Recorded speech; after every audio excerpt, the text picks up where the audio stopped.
Alors, voici comment on s'y prend pour trouver notre devoir sur un iPad dans Google Classroom. Donc, si par exemple, je suis dans mes travaux et devoirs et je veux aller chercher le devoir ici, écrire ta situation initiale. Donc, je clique dessus. Là, quand la fenêtre s'ouvre, je ne vois pas le Google document qui est joint. Je dois venir ici dans votre devoir, il y a une petite flèche. Je clique dessus et là, j'ai le devoir. Là, comme l'enseignante a mis une grille d'évaluation, je la vois. J'ai mon Google Doc et je peux cliquer dessus. Quand je clique sur mon Google Document, il m'ouvre un aperçu. Là, dans ce cas-ci, l'élève aurait déjà commencé à écrire son texte et il veut poursuivre.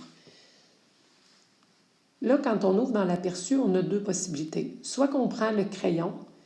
Là, ce qui est important de savoir, c'est que si je prends le crayon, regardez ce que ça fait. Je vais arriver ici avec des outils d'annotation dans le bas. Je pourrais me chercher un outil texte ou un outil crayon. Là, je donne un exemple, j'annote quelque chose. Je fais enregistrer. Et vous voyez, là, ce qui arrive, c'est que ça devient un PDF. Donc, si je ferme, je me trouve à avoir mon doc, puis avoir créé un PDF. Donc, dans ce cas-ci, c'est pas ça que je voulais. Donc, je vais faire le X pour supprimer mon PDF et je vais revenir dans mon Google Document. Donc, c'est important de savoir que si on prend le crayon, ça devient un PDF. Donc, si c'est pas ça que je veux, moi, je vais cliquer sur le petit carré dans le coin supérieur droit avec la flèche et ça va me faire basculer dans l'application Google Documents qui était installée déjà sur mon iPad.